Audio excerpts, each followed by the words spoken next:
Shalom saudaraku dalam Tuhan. Saudara, sebelum kita masuk ke pembahasan, bantu klik tombol like dan subscribe dan share video ini supaya menjadi berkat bagi banyak orang. Dan terima kasih buat saudara yang telah like video ini sekarang juga. Saudaraku dalam Tuhan, tanpa penafsiran yang benar, tanpa dalil yang benar, Juma berani mengatakan bahwa ayat pada mulanya adalah firman bersama-sama dengan Allah, dan firman itu adalah Allah, adalah bajingan. Saudaraku dalam Tuhan, mari kita melihat videonya terlebih dahulu dan setelahnya kita berkomentar di kolom komentar. Layaknya orang Islam tidak pernah berdebat dengan Hindu Buddha. Tidak pernah. Kenapa? Karena mereka tidak menyentuh apa yang menjadi esensi di dalam Al-Quranul Karim. Berbeda dengan Kristen. Prinsip-prinsip akidah, tauhid yang menjadi landasan Islam, itu semuanya diambil dan didudukkan pada perkara yang tidak seharusnya. Nah, inilah yang menyebabkan dialog itu terjadi. Andai saja lembaga lain Indonesia percaya diri kemudian mendudukkan apa yang ada di dalam kitabnya berdasarkan asal-usulnya, maka tidak ada debat. Tidak ada debat. Kenapa ada debat? Yesus dikatakan anak Allah. Pada mulanya adalah firman. Firman itu bersama-sama dengan Allah. Firman itu adalah Allah. Firman itu adalah Allah. Allah itu telah menjadi manusia. Itu bajingan, bang. Bajingan. Tetapi saudara Kristen tidak pernah sadar itu, betapa mereka menghinakan saudaranya sendiri. Apa susahnya menggunakan kata Theos? Apa susahnya menggunakan kata Tuhan? Apa susahnya menggunakan kata Yahweh? Kenapa harus Allah? Ngomong apa Nah, coba Anda lihat bagaimana kitab saudara. Kesana kemari tanpa arah, kelimpungan mencari jati diri yang sebenarnya. Ini wujud tidak ada kecintaan terhadap kitab itu. Al-Quran mau dibawa kemanapun, mau sampai ke negara yang paling benci terhadap Islam sekalipun, Al-Quran tetap menggunakan bahasa aslinya. Kenapa? Karena inilah yang dikatakan oleh Allah, kami yang mewahyukan, kami juga yang akan menjaganya. Poin ini saja, tidak ada kekuatan di atas muka bumi yang bisa membantah, Bung. Itu esensi loh. Itu esensi. Ketika dikatakan di dalam kitab saudara, segala yang diilhamkan oleh roh itu adalah firman, itu adalah pengajaran dan seterusnya. Tapi pembuktiannya mana? Apa iya yang dituliskan oleh lembaga lain Indonesia itu dituliskan berdasarkan roh Tuhan? Tidak. Itu dituliskan atas pengetahuan terhadap terjemahan yang lebih tua, bukan karena ilham. Lalu mana kitab sucinya yang diterima langsung dari Tuhan? Bagaimana saudara-saudara? Saudara dengar suara yang ada di belakangnya? Itu kira-kira suaranya siapa, saudara-saudara? Halo? Itu suaranya orang-orang Kristen yang tidak terima dengan perkataan dari Ustadz Zuma. Ya. Kenapa? Karena yang dibahas oleh Ustadz Zuma itu di dalam Yohanan atau Yohanes 1 ayat yang ke-1. Yohanes 1 ayat yang ke-1 di dalam kitabnya Yayasan Lembaga Alkitab Indonesia dikatakan pada mulanya adalah firman. Firman itu bersama-sama dengan Allah dan firman itu adalah Allah. Ya. Ini dari Yayasan Lembaga Alkitab Indonesia. Kemudian dari pasal 1 ayat yang ke-14. Di sana dikatakan firman itu telah menjadi manusia dan diam di antara kita, dan kita telah melihat kemuliaannya, yaitu kemuliaan yang diberikan kepadanya sebagai anak tunggal Bapa, penuh kasih, karunia, dan kebenaran. Dan satu lagi di dalam kitab Matius 16 ayat yang ke-16 yang mengatakan, maka jawab Simon Petrus, engkau adalah Mesias, anak Allah yang hidup. Ini yang dibahas oleh Ustadz Zuma. Nah, sekarang kita lihat bagaimana kitab suci kita di dalam kitab berbahasa Ibrani. Di dalam Yohanan 1 ayat yang ke-1 di sana bacanya dari kanan ke kiri. ya. Ini kalau dibaca Beresit haya hadafar, wa hadafar haya et ha Elohim, wa hu hadafar haya Elohim. Ada Allahnya tidak, saudara? Ada Allahnya tidak? Tidak ada. Nah, kalau itu terjemahannya yang benar adalah pada mulanya ada firman itu.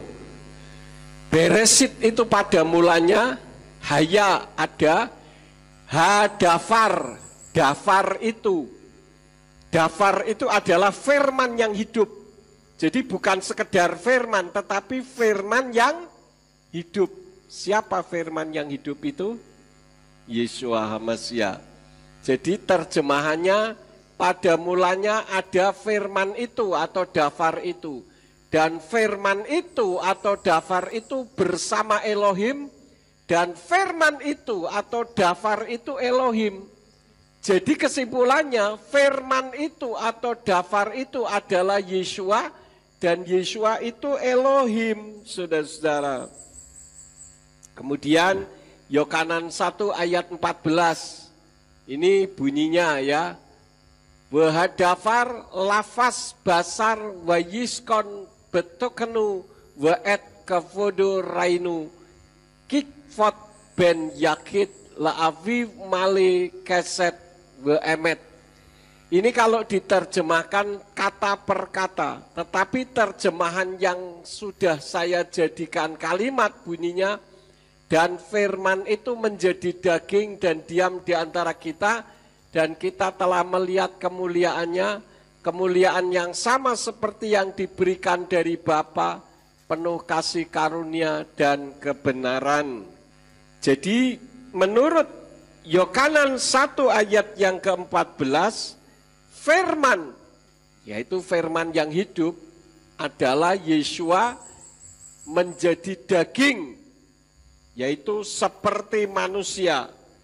Kalau seperti manusia berarti Yeshua itu bukan manusia, hanya seperti wujudnya saja seperti manusia.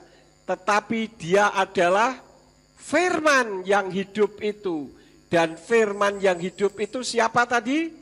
Elohim.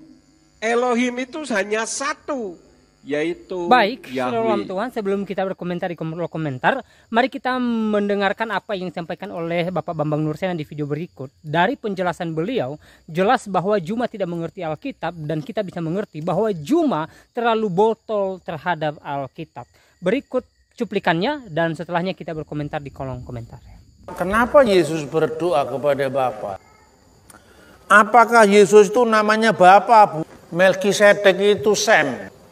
Duduk di sebelah kanan Allah itu bukan dua kursi, itu perumpamaan. Nasrani itu artinya pengikut Yesus orang Nazaret. Kristen itu pengikut Yesus yang adalah Kristus. Ngerti bedanya?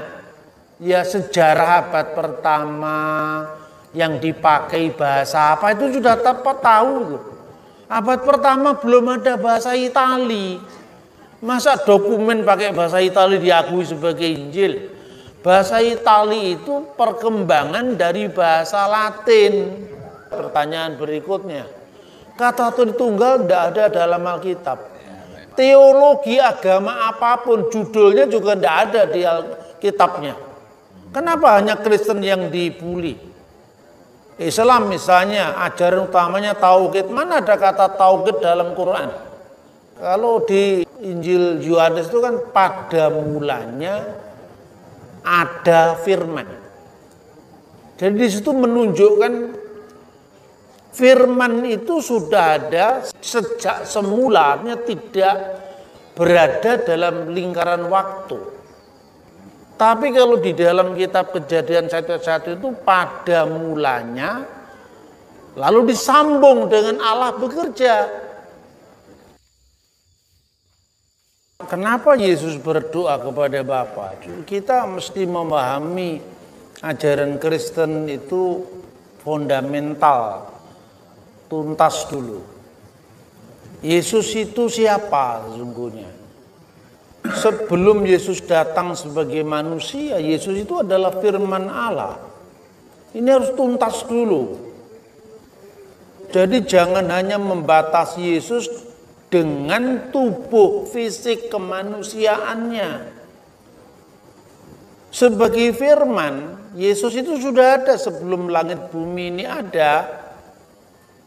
Makanya gereja kemudian melalui ilham Roh Kudus di bawah tuntunan apostolik, katekete, ajaran para rasul dari 12 rasul, 70 rasul, murid dari muridnya rasul, murid dari muridnya rasul lagi, seterusnya sampai bapak-bapak rasuli yang mengadakan konsili-konsili sampai di gereja kita sekarang.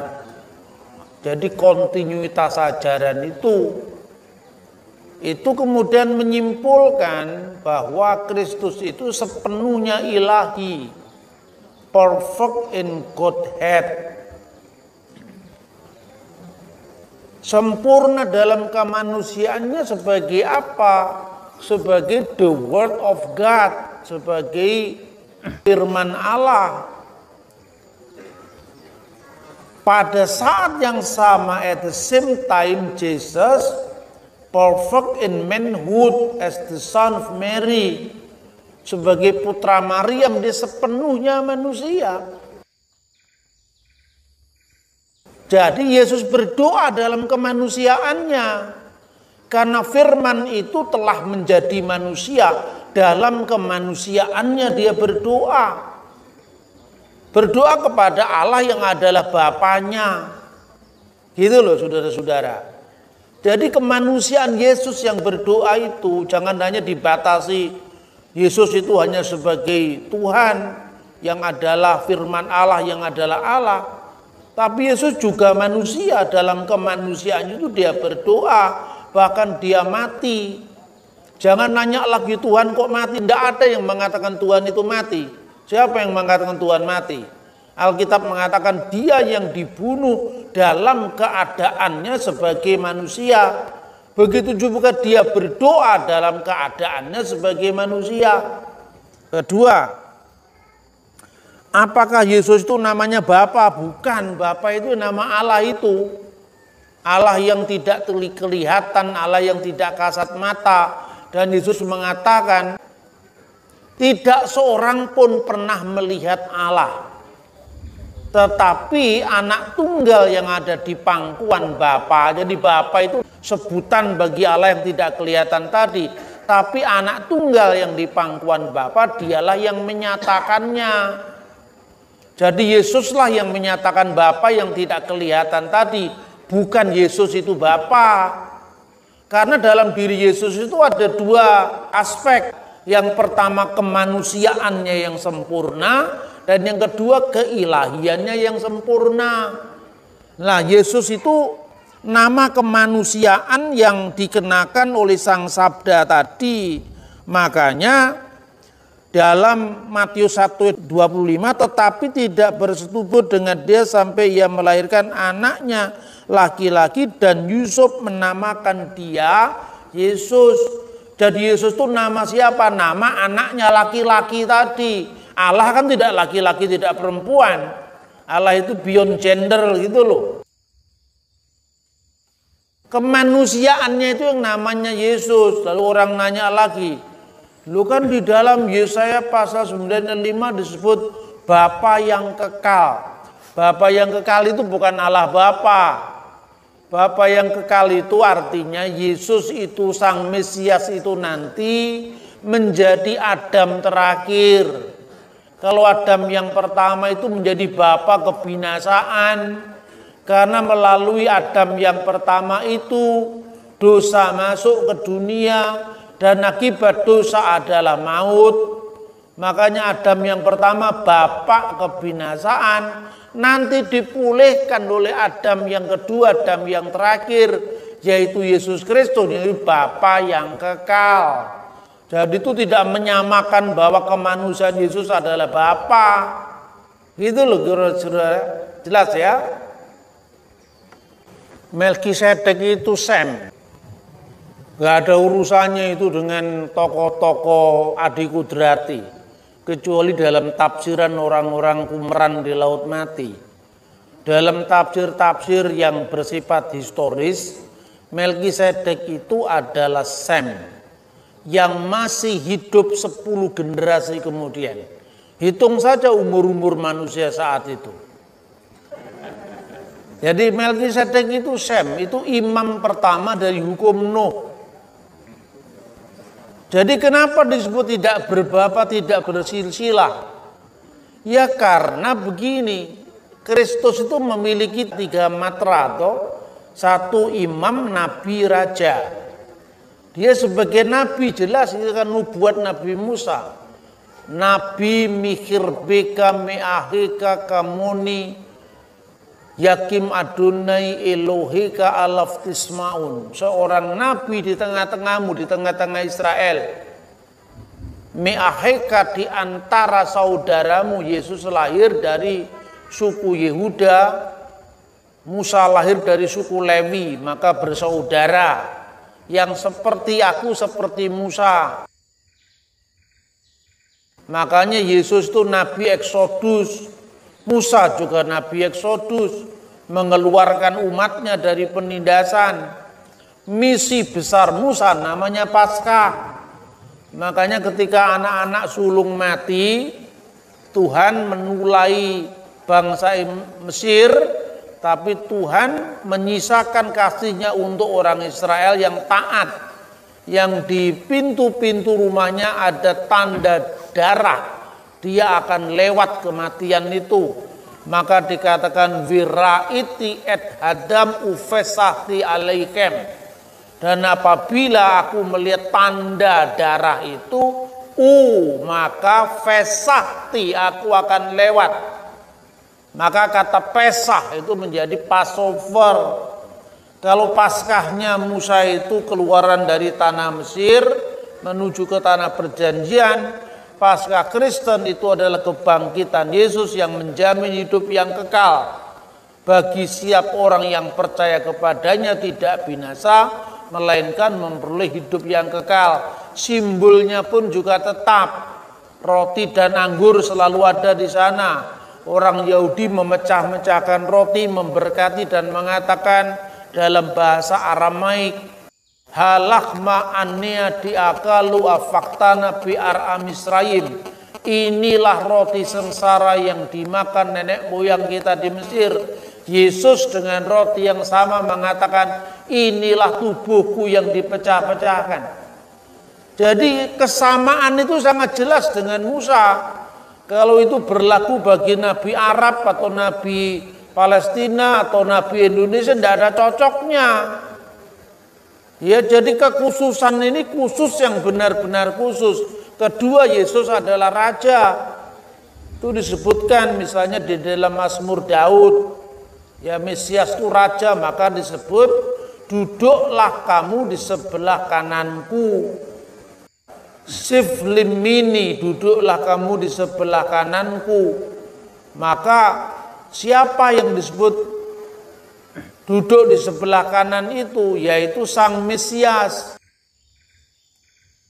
Maka Mesias digelari dengan Adonai karena nubuat Mazmur pasal 110 ayat 1, Neum Hasem Laduni, firman Tuhan kepada Tuanku, pada Lord of Lord. Siapakah Tuanku, siapakah Adonai, siapakah Tuhanku itu? Maka dalam tafsir Yahudi dikatakan itu adalah Raja Mesias. Bahwa orang Yahudi belum percaya atau tidak percaya Yesus Mesias itu urusan lain, tapi kitabnya sama gitu loh.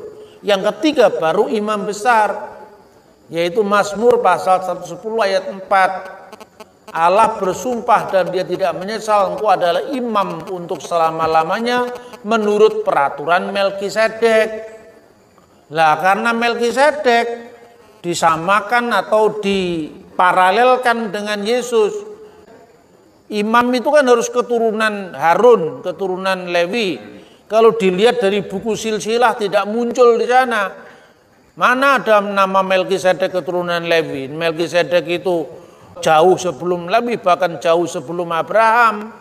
Makanya jawabannya di Ibrani pasal 7 ayat 14 bahwa Tuhan kita Yesus itu bukan dari Lewi, dari suku Yehuda, dan di suku Yehuda itu tidak ada yang jadi imam. Maka keimamatan dia harus keimamatan selama-lamanya. Keimamatan selama-lamanya itu disimbolkan dengan Melkisedek, tidak berbapa, tidak beribu, karena di silsilah Lewi tidak ada, tidak bersilsilah, di silsilah keimaman tidak ada, tapi karena pilihan Allah langsung. Duduk di sebelah kanan Allah itu bukan dua kursi, itu perumpamaan.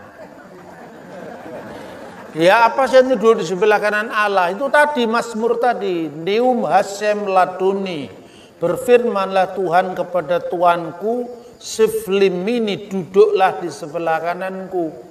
Bait Allah di Yerusalem itu memiliki 3 ruangan.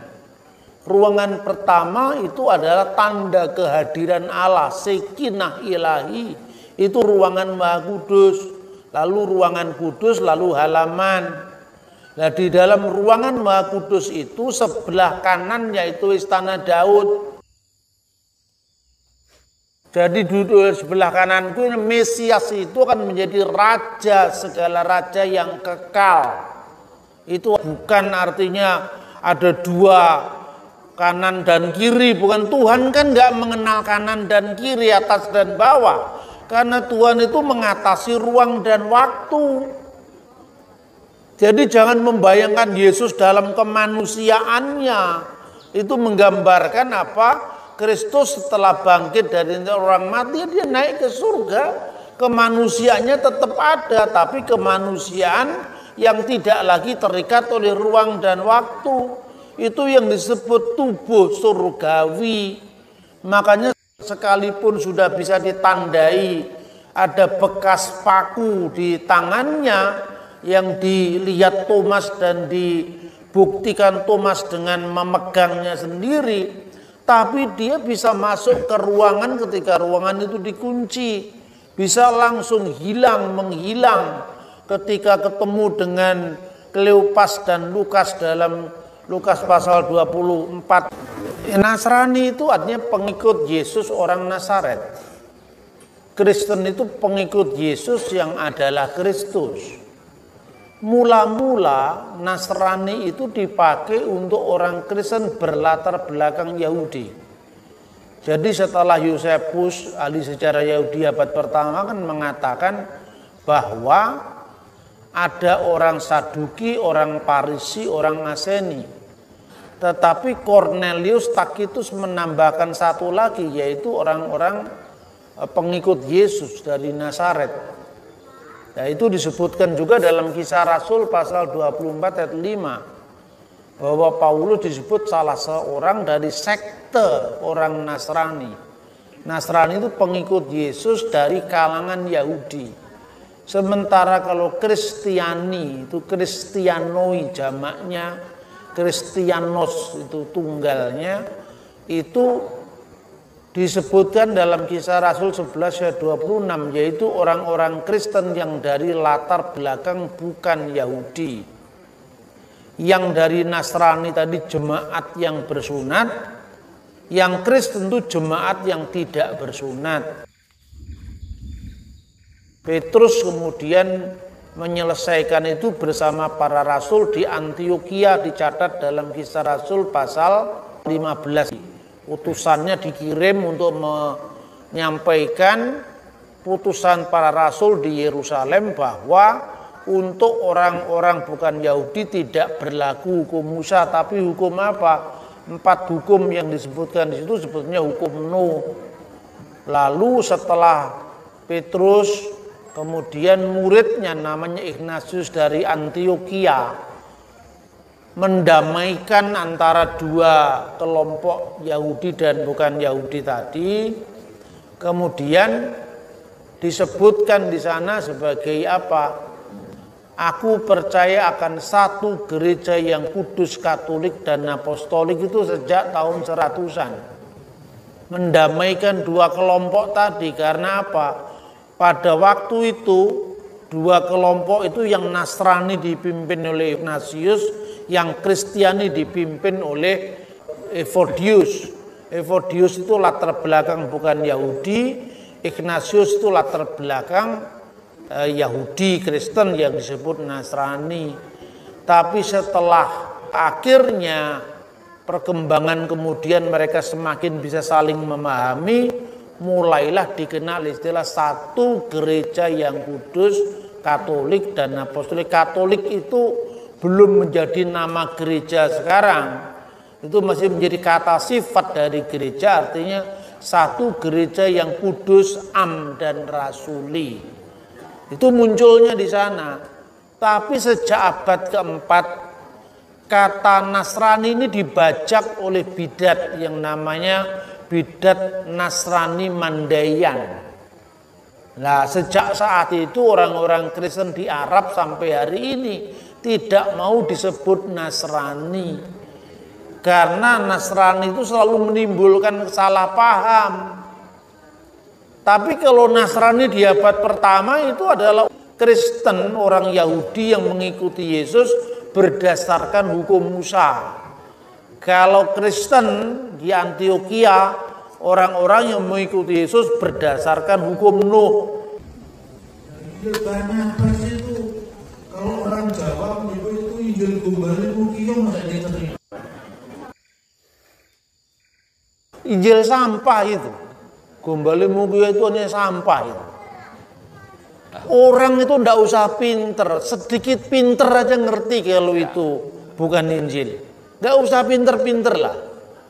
Ngerti bedanya ya sejarah abad pertama yang dipakai bahasa apa itu sudah tepat tahu tuh.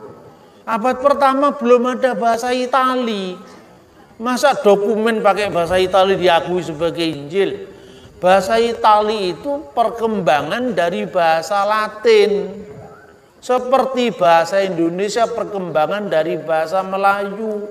Kalau Anda cari di prasasti Kedukan Bukit, prasasti Batu Kapur, prasasti Trengganu, tidak mungkin Anda mengatakan Pak Mantan, belum ada kata itu. Kata itu munculnya kan masa sekarang. Itu contohnya, makanya ketika dalam Injil Barnabas itu dikatakan Barnaba apostolo de Yesu Nasareto Ciamato Kristo. Masa bahasanya kayak gitu? Barnabas Rasul Yesus dari Nasaret yang disebut Kristus. Tidak ada bahasa itu di zaman pertama. Anda membaca prasasti Kedukan Bukit dari Kerajaan Sriwijaya atau Kerajaan Kutai Mulawarman itu sekarang jadi IKN. Cari prasastinya, tidak ada kata don't worry my friend, nggak ada. Karena itu bahasa Inggris yang dari abad 4 belum muncul di Indonesia. Yesus dikhianati dengan mata keping denarius, itu mata uang Spanyol. Masa zaman Yesus ada mata uang Spanyol? Terdiri dari 60 minuti, itu mata uang Spanyol di abad pertengahan. Pinter lah. Masa yang gini aja kita bingung. Maka sering-sering membaca buku saya, sering-sering nonton tayangan saya. Yang belum subscribe itu harus subscribe sekarang. Nah, ini pertanyaan yang Anda sampaikan semua sudah ada itu. Saya ngomong sama murid-murid saya, gimana bisa menguasai bahan-bahan ini. Test case-nya itu gini, kalau Anda belajar bahasa Inggris, tapi kalau mimpimu masih pakai bahasa Indonesia, itu belum lancar bahasa Inggris.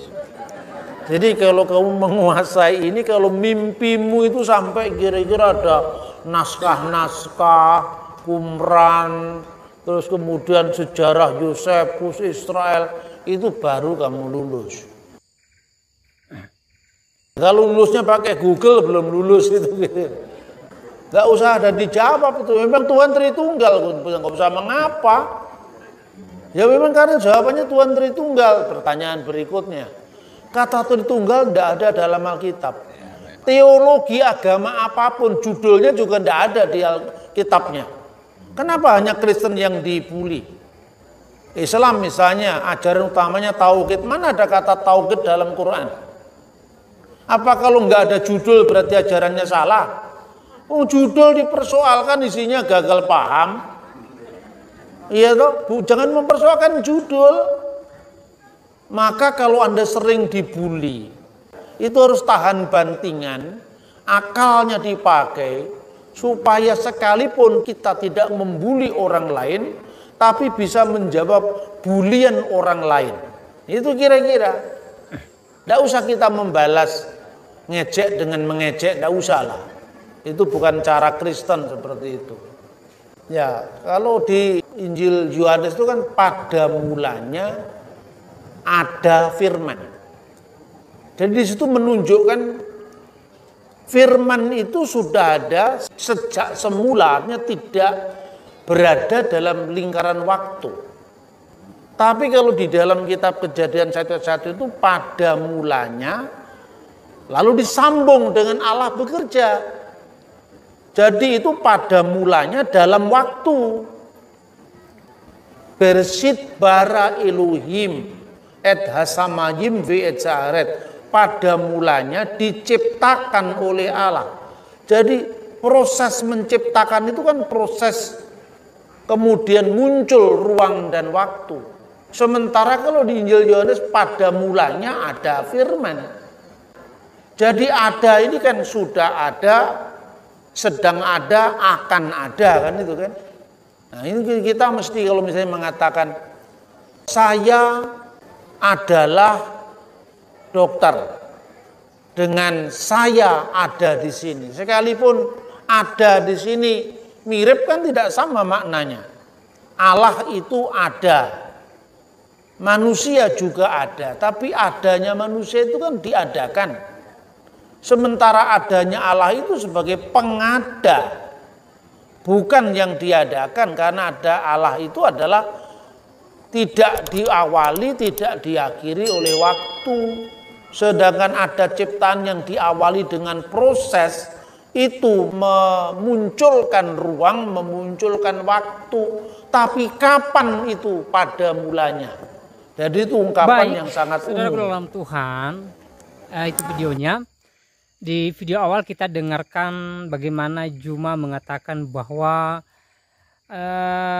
ayat Alkitab Injil Yohanes pasal 1 ayat 1 dan 2 itu merupakan ayat yang tidak masuk akal ya. Masa Tuhan menjadi manusia, masa Allah menjadi manusia ya. Pada mulanya adalah firman, firman bersama-sama dengan Allah dan firman itu adalah Allah sendiri. Bagaimana Allah bisa menjadi bagaimana firman menjadi Allah gitu loh. Jadi bagaimana Allah menjadi manusia itu tidak masuk akal menurut logika daripada Juma. Sehingga dia mengatakan hal yang sebenarnya tidak patut diucapkan. Nah saudaraku dalam Tuhan ya, luar biasanya secara tidak langsung Bapak Bambang Nursena menjawab apa yang menjadi pernyataan daripada Juma.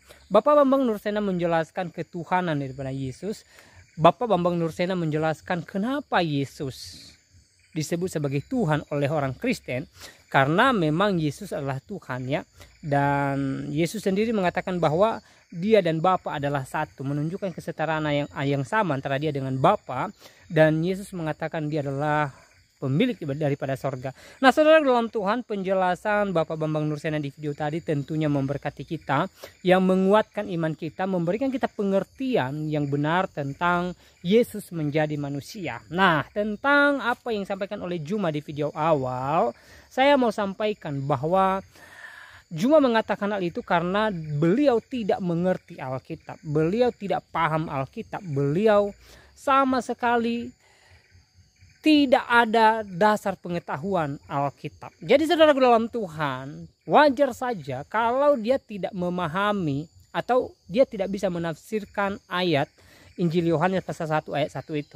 Yang berbunyi, pada mulanya adalah firman, firman bersama-sama dengan Allah dan firman itu adalah Allah sendiri. Ya, sebenarnya tanpa penafsiran yang lebih mendalam, tanpa melihat dari kalimat aslinya misalnya atau bahasa aslinya, ya kita pun bisa menafsirkan ayat itu ya. Terlalu mudah untuk kita tafsirkan ayat itu, bahwa pada mulanya adalah firman, firman itu bersama-sama dengan Allah, dan firman itu adalah Allah, dan firman yang dimaksud adalah Yesus Kristus. Karena Yesus Kristus yang datang ke dunia ini, di mana Allah menjadi manusia.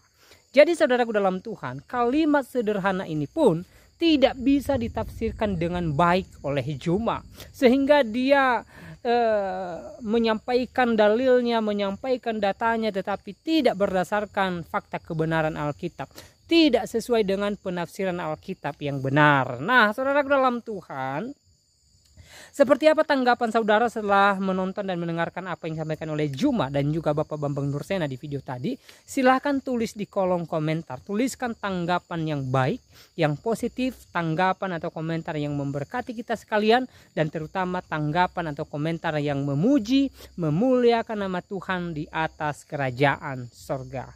Nah, saudaraku dalam Tuhan, kalau kemudian Juma tidak bisa menerima dengan akal sehatnya bahwa firman menjadi manusia, Allah menjadi manusia, maka tidak menjadi persoalan bagi kekristenan. Kalau kemudian Juma tidak percaya hal itu, maka itu tidak menjadi persoalan bagi kekristenan. Kita sebagai orang Kristen pastinya percaya bahwa Yesus adalah Tuhan, Yesus adalah Allah yang telah datang ke dunia ini. Justru ya, kita sebagai umat percaya kepada Yesus bersyukur di mana Allah datang ke dunia ini menyelesaikan masalah dosa antara manusia dengan Tuhan, sehingga ya Tuhan membebaskan kita dari belenggu dosa, kita menjadi manusia baru, kita dimerdekakan, dan kita layak menyebut Allah sebagai Aba dan Bapa. Nah, saudaraku dalam Tuhan, Tuhan Yesus melayakkan kita datang ke hadapannya, sehingga dia datang ke dunia ini. Dia menyelamatkan saya dan saudara. Ya, saudaraku dalam Tuhan, dengan apa kita bisa melepaskan diri dari belenggu dosa? Apakah dengan perbuatan baik kita, dengan sikap yang baik kita, dengan apa yang kita lakukan? Tentu tidak, saudaraku dalam Tuhan, karena sifat manusia yang telah jatuh dalam dosa adalah sifat yang tidak menetap. Mungkin hari ini baik, besok belum tentu.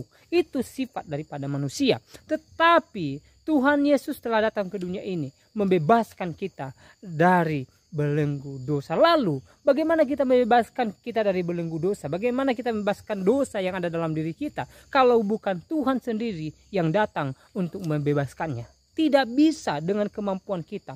Hanya Allah datang ke dunia ini, maka disitulah kita bebas. Kita menjadi orang yang merdeka. Kita menjadi orang yang bahagia, dan tentunya kita menjadi milik Kristus kelak. Saudaraku dalam Tuhan, sekali lagi, kalau Juma tidak percaya terhadap kalimat pada mulanya adalah firman bersama-sama dengan Allah, dan firman itu adalah Allah yang tertulis dalam Injil Yohanes pasal 1 dan 2, maka terserah beliau. Kita tidak bisa memaksakan beliau percaya dengan ayat itu, tetapi tentunya kita sebagai orang Kristen percaya bahwa ayat itu menunjukkan keilahian daripada Yesus Kristus. Sekali lagi, kita berterima kasih buat Bapak Bambang Nursena yang telah menjelaskan panjang lebar tentang Yesus sebagai Tuhan bagi kita.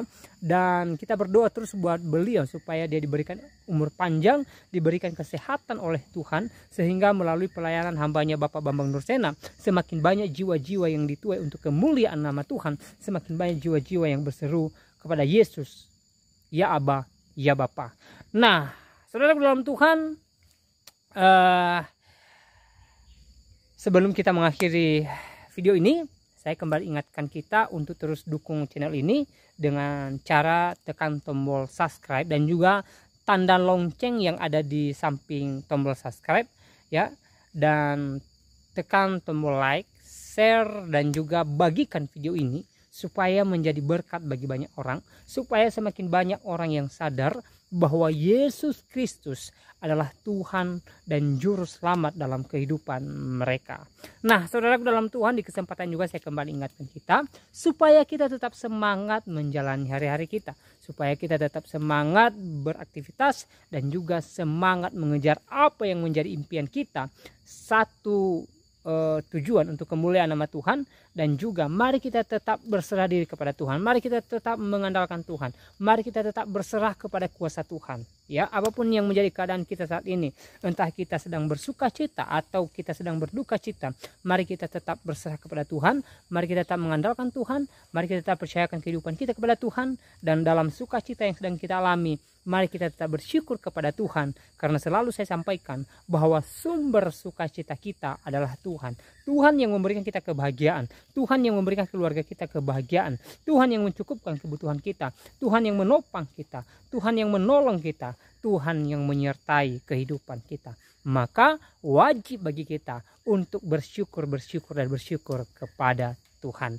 Saudaraku dalam Tuhan, semoga video ini memberkati kita, menguatkan kita, dan Tuhan Yesus Kristus memberkati kita sekalian. Shalom.